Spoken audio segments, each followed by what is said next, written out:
Les lumières sont ce qui fait sortir l'homme de la minorité qu'il doit s'imputer à lui-même. La minorité consiste dans l'incapacité où il est de se servir de son intelligence sans être dirigé par autrui. Il doit s'imputer à lui-même cette minorité, quand elle n'a pas pour cause le manque d'intelligence, mais l'absence de la résolution et du courage nécessaires pour user de son esprit sans être guidé par un autre. Saperode est le courage de te servir de ta propre intelligence. Voilà donc la devise des Lumières. La paresse et la lâcheté sont les causes qui font qu'une si grande partie des hommes, après avoir été depuis longtemps affranchis par la nature de toute direction étrangère, naturalité majorenne, restent volontiers mineurs toute leur vie, et qu'il est si facile aux autres de s'ériger en tuteurs. Il est si commode d'être mineur. J'ai un livre qui a de l'esprit pour moi, un directeur qui a de la conscience pour moi, un médecin qui juge pour moi du régime qui me convient, etc. Pourquoi me donnerais-je de la peine? Je n'ai pas besoin de penser, pourvu que je puisse payer, d'autres se chargeront pour moi de cette ennuyeuse occupation. Que la plus grande partie des hommes, et avec eux le beau sexe tout entier, tiennent pour difficile, même pour très dangereux, le passage de la minorité à la majorité, c'est à quoi visent avant tout ces tuteurs qui se sont chargés avec tant de bonté de la haute surveillance de leurs semblables. Après les avoir d'abord abêtis en les traitant comme des animaux domestiques, et avoir pris toutes leurs précautions pour que ces paisibles créatures ne puissent tenter un seul pas hors de la charrette où ils les tiennent enfermés, ils leur montrent ensuite le danger qui les menace, s'ils essaient de marcher seuls. Or ce danger n'est pas sans doute aussi grand qu'ils veulent bien le dire, car, au prix de quelques chutes, on finirait bien par apprendre à marcher, mais un exemple de ce genre rend timide et dégoûte ordinairement de toute tentative ultérieure. Il est donc difficile pour chaque individu en particulier de travailler à sortir de la minorité qui lui est presque devenue une seconde nature. Il en est même arrivé à l'aimer, et provisoirement il est tout à fait incapable de se servir de sa propre intelligence, parce qu'on ne lui permet jamais d'en faire l'essai. Les règles et les formules, ces instruments mécaniques de l'usage rationnel, ou plutôt de l'abus de nos facultés naturelles, sont les fers qui nous retiennent dans une éternelle minorité. Qui parviendrait à s'en débarrasser, ne franchirait encore que d'un saut mal assuré les fossés les plus étroits, car il n'est pas accoutumé à d'aussi libres mouvements. Aussi n'arrive-t-il qu'à bien peu d'hommes de s'affranchir de leur minorité par le travail de leur propre esprit, pour marcher ensuite d'un pas sûr. Mais que le public s'éclaire lui-même, c'est ce qui est plutôt possible, cela même est presque inévitable, pourvu qu'on lui laisse la liberté. Car alors il se trouvera toujours quelques libres penseurs, même parmi les tuteurs officiels de la foule, qui, après avoir secoué eux-mêmes le joug de la minorité, répandront autour d'eux cet esprit qui fait estimer au poids de la raison la vocation de chaque homme à penser par lui-même et la valeur personnelle qu'il en retire. Mais il est curieux de voir le public, auquel ces tuteurs avaient d'abord imposé un tel joug, les contraindre ensuite eux-mêmes de continuer à le subir, quand il y est poussé par ceux d'entre eux qui sont incapables de toute lumière. Tant il est dangereux de semer des préjugés. Car ils finissent par retomber sur leurs auteurs ou sur les successeurs de leurs auteurs. Le public ne peut donc arriver que lentement aux Lumières. Une révolution peut bien amener la chute du despotisme d'un individu et de l'oppression d'un maître cupide ou ambitieux, mais jamais une véritable réforme dans la façon de penser. De nouveaux préjugés serviront, tout aussi bien que les anciens, à conduire les masses aveugles. La diffusion des Lumières n'exige autre chose que la liberté, et encore la plus inoffensive de toutes les libertés, celle de faire publiquement usage de sa raison en toutes choses. Mais j'entends crier de toutes parts, ne raisonnez pas. L'officier dit, ne raisonnez pas, mais exécutez, le financier, ne raisonnez pas, mais payez, le prêtre, ne raisonnez pas, mais croyez. Il n'y a qu'un seul maître dans le monde qui dise, raisonnez tant que vous voudrez et sur tout ce que vous voudrez, mais obéissez. Là est en général la limite de la liberté. Mais quelle limite est un obstacle pour les Lumières? Quelle limite, loin de les entraver, les favorise? Je réponds, l'usage public de sa raison doit toujours être libre, et seul il peut répandre les Lumières parmi les hommes, mais l'usage privé peut souvent être très étroitement limité, sans nuire beaucoup pour cela au progrès des Lumières. J'entends par usage public de sa raison celui qu'en fait quelqu'un, à titre de savant, devant le public entier des lecteurs. J'appelle au contraire usage privé celui qu'il peut faire de sa raison dans un certain poste civil ou une certaine fonction qui lui est confiée. Or il y a beaucoup de choses, intéressant la chose publique, qui veulent un certain mécanisme, ou qui exigent que quelques membres de la société se conduisent d'une manière purement passive, afin de concourir, en entrant pour leur part dans la savante harmonie du gouvernement, à certaines fins publiques, ou du moins pour ne pas les contrarier. Ici sans doute il n'est pas permis de raisonner, il faut obéir.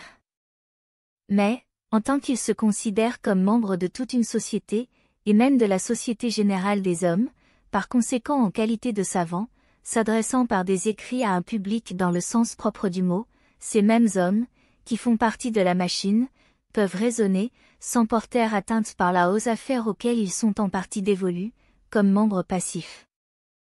Il serait fort déplorable qu'un officier, ayant reçu un ordre de son supérieur, voulût raisonner tout haut, pendant son service, sur la convenance ou l'utilité de cet ordre, il doit obéir. Mais on ne peut équitablement lui défendre, comme savant, de faire ses remarques sur les fautes commises dans le service de la guerre, et de les soumettre au jugement de son public. Un citoyen ne peut refuser de payer les impôts dont il est frappé, on peut même punir comme un scandale, qui pourrait occasionner des résistances générales, un blâme intempestif des droits qui doivent être acquittés par lui. Mais pourtant il ne manque pas à son devoir de citoyen en publiant, à titre de savant, sa façon de penser sur l'inconvenance ou même l'iniquité de ses impositions. De même un ecclésiastique est obligé de suivre, en s'adressant aux élèves auxquels il enseigne le catéchisme, ou à ses paroissiens, le symbole de l'Église qu'il sert, car il n'a été nommé qu'à cette condition. Mais, comme savant, il a toute liberté, et c'est même sa vocation, de communiquer au public toutes les pensées qu'un examen sévère et consciencieux lui a suggérées sur les vices de ce symbole, ainsi que ses projets d'amélioration touchant les choses de la religion et de l'Église. Il n'y a rien là d'ailleurs qui puisse être un fardeau pour sa conscience. Car ce qu'il enseigne en vertu de sa charge, comme fonctionnaire de l'Église, il ne le présente pas comme quelque chose sur quoi il ait la libre faculté d'enseigner ce qui lui paraît bon, mais comme ce qu'il a la mission d'exposer d'après l'ordre et au nom d'autrui. Il dira, notre Église enseigne ceci ou cela, voilà les preuves dont elle se sert. Il montrera alors toute l'utilité pratique que ses paroissiens peuvent retirer d'institutions auxquelles il ne souscrirait pas lui-même avec une entière conviction, mais qu'il peut néanmoins s'engager à exposer, parce qu'il n'est pas du tout impossible qu'il n'y ait là quelque vérité cachée, et que dans tous les cas du moins on n'y trouve rien de contraire à la religion intérieure. Car, s'il croyait y trouver quelque chose de pareil, il ne pourrait remplir ses fonctions en conscience, il devrait les déposer.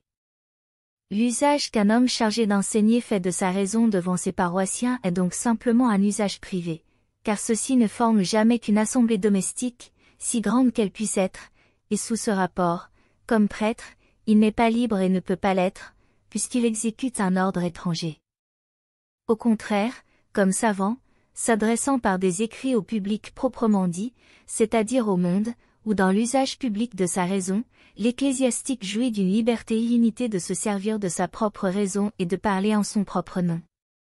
Car vouloir que les tuteurs du peuple, dans les choses spirituelles, restent même toujours mineurs, c'est une absurdité qui tend à éterniser les absurdités.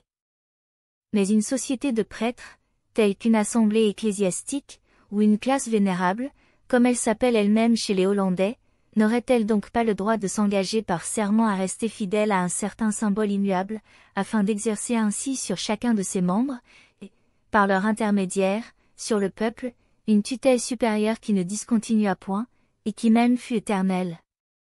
Je dis que cela est tout à fait impossible.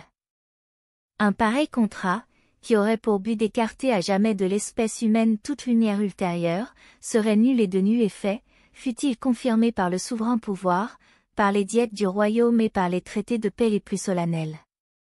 Un siècle ne peut s'engager, sous la foi du serment, à transmettre au siècle suivant un état de choses qui interdisent à celui-ci d'étendre ses connaissances, surtout quand elles sont si pressantes, de se débarrasser de ses erreurs, et en général d'avancer dans la voie des lumières. Ce serait un crime contre la nature humaine, dont la destination originelle consiste précisément dans ce progrès, et par conséquent les générations suivantes auraient parfaitement le droit de rejeter ces sortes de traités comme arbitraires et impies. La pierre de touche de tout ce que l'on peut ériger en loi pour un peuple est dans cette question, ce peuple pourrait-il bien s'imposer à lui-même une pareille loi? Or, en attendant en quelque sorte une loi meilleure, il pourrait bien adopter pour un temps court et déterminer une loi analogue à celle dont nous venons de parler, afin d'établir un certain ordre, encore faudrait-il que, pendant toute la durée de l'ordre établi, il laissât à chacun des citoyens, particulièrement aux ecclésiastiques, la liberté de faire publiquement, en qualité de savants, c'est-à-dire dans des écrits, leurs remarques sur les vices des institutions actuelles, jusqu'à ce que ces sortes d'idées eussent fait de tels progrès dans le public que l'on put, en réunissant les suffrages, quand même ils ne seraient pas unanimes, soumettre à la couronne le projet de prendre sous sa protection, sans gêner en rien tous ceux qui voudraient s'en tenir à l'ancienne constitution religieuse, tous ceux qui s'accorderaient dans l'idée de la réformer. Mais se concerter, ne fût-ce que pour la durée de la vie d'un homme, afin d'établir une constitution religieuse immuable que personne ne puisse mettre publiquement en doute, et enlever par là en quelque sorte un espace de temps au progrès de l'humanité dans la voie des améliorations, le rendre stérile et même funeste pour la postérité, c'est ce qui est absolument illégitime. Un homme peut bien différer quelque temps de s'éclairer personnellement sur ce qu'il est obligé de savoir, mais renoncer aux lumières, soit pour soi-même, soit surtout pour la postérité, c'est violer et fouler aux pieds les droits sacrés de l'humanité. Or ce qu'un peuple ne peut pas décider pour lui-même, un monarque le peut encore moins pour le peuple, car son autorité législative repose justement sur ce qu'il réunit dans sa volonté toute la volonté du peuple. Pourvu qu'il veille à ce qu'aucune amélioration véritable ou supposée ne trouble l'ordre civil, il peut d'ailleurs laisser ses sujets libres de faire eux-mêmes ce qu'ils croient nécessaire pour le salut de leur âme. Cela ne le regarde en rien, et la seule chose qui le doit occuper, c'est que les uns ne puissent empêcher violemment les autres de travailler de tout leur pouvoir à déterminer et à répandre leurs idées sur ces matières. Il fait même tort à Sa Majesté en se mêlant de ces sortes de choses, c'est-à-dire en jugeant dignes de ses augustes regards les écrits où ces sujets cherchent à mettre leur connaissance en lumière, soit qu'il invoque en cela l'autorité souveraine de son propre esprit, auquel cas il s'expose à cette objection, sarnant et supragrammatico, soit surtout qu'il ravale sa puissance suprême jusqu'à protéger dans son état, contre le reste de ses sujets, le despotisme ecclésiastique de quelques tyrans. Si donc on demande, vivons-nous aujourd'hui dans un siècle éclairé? Je réponds, non, mais bien dans un siècle de lumière. Il s'en faut de beaucoup encore que, dans le cours actuel des choses, les hommes, pris en général, soient déjà en état ou même puissent être mis en état de se servir sûrement et bien, sans être dirigés par autrui, de leur propre intelligence dans les choses de religion, mais qu'il y ait aujourd'hui le champ ouvert devant eux pour travailler librement à cette œuvre, et que les obstacles, qui empêchent la diffusion générale des lumières ou retiennent encore les esprits dans un état de minorité, qu'ils doivent s'imputer à eux-mêmes, diminuent insensiblement, c'est ce dont nous voyons des signes manifestes. Sous ce rapport, ce siècle est le siècle des Lumières, c'est le siècle de Frédéric.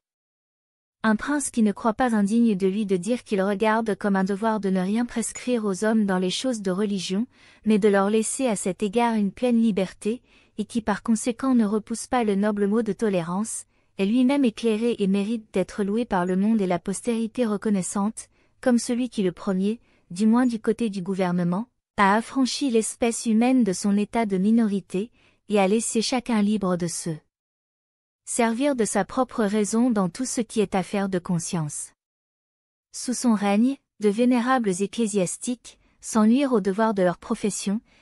à plus forte raison, tous les autres qui ne sont gênés par aucun devoir de ce genre, peuvent, en qualité de savants, soumettre librement et publiquement à l'examen du monde leurs jugements et leurs vues, bien qu'ils s'écartent sur tel ou tel point du symbole reçu. Cet esprit de liberté se répand aussi hors de chez nous, là même où il a à lutter contre les obstacles extérieurs d'un gouvernement qui entend mal son devoir, car le nôtre offre une preuve éclatante qu'il n'y a absolument rien à craindre de la liberté pour la paix publique et l'harmonie des citoyens. Les hommes travaillent d'eux-mêmes à sortir peu à peu de la barbarie, pourvu qu'on ne s'applique pas à les y retenir. J'ai placé dans les choses de religion le point important des Lumières, qui font sortir les hommes de l'état de minorité qu'ils se doivent à eux-mêmes, parce que, quant aux arts et aux sciences, notre souverain n'a aucun intérêt à exercer une tutelle sur ces sujets, et surtout parce que cet état de minorité est non seulement le plus funeste, mais encore le plus avilissant de tous. Mais la façon de penser d'un chef d'État, qui favorise les arts et sciences, va plus loin encore. Il voit que, même pour sa législation, il n'y a aucun danger à permettre à ces sujets de faire publiquement usage de leurs propres raisons et de publier leurs pensées sur les améliorations qu'on y pourrait introduire, même de faire librement la critique des lois déjà promulguées. Nous en avons aussi un éclatant exemple dans le monarque auquel nous rendons hommage, et qui ne s'est laissé devancer en cela par aucun autre. Mais aussi celui-là seul, qui, en même temps qu'il est lui-même éclairé et n'a pas peur de son ombre, a sous la main pour garant de la paix publique une armée nombreuse et parfaitement disciplinée, celui-là peut dire ce que n'oserait pas dire une république, raisonnez tant que vous voudrez et sur tout ce que vous voudrez, seulement obéissez. Les choses humaines suivent ici un cours étrange et inattendu, comme on le voit souvent d'ailleurs, quand on les envisage en grand, car presque tout y est paradoxal. Un degré supérieur de liberté civile semble favorable à la liberté de l'esprit du peuple, et pourtant lui oppose des bornes infranchissables. Un degré inférieur, au contraire, lui ouvre un libre champ où il peut se développer tout à son aise. Lorsque la nature a développé, sous sa dure enveloppe, le germe sur lequel elle veille si tendrement, à savoir le penchant et la vocation de l'homme pour la liberté de penser, alors ce penchant réagit insensiblement sur les sentiments du peuple, qui le rend peu à peu plus capable de la liberté d'agir, et enfin sur les principes mêmes du gouvernement, lequel trouve son propre avantage à traiter l'homme, qui n'est plus alors une machine, conformément à sa dignité.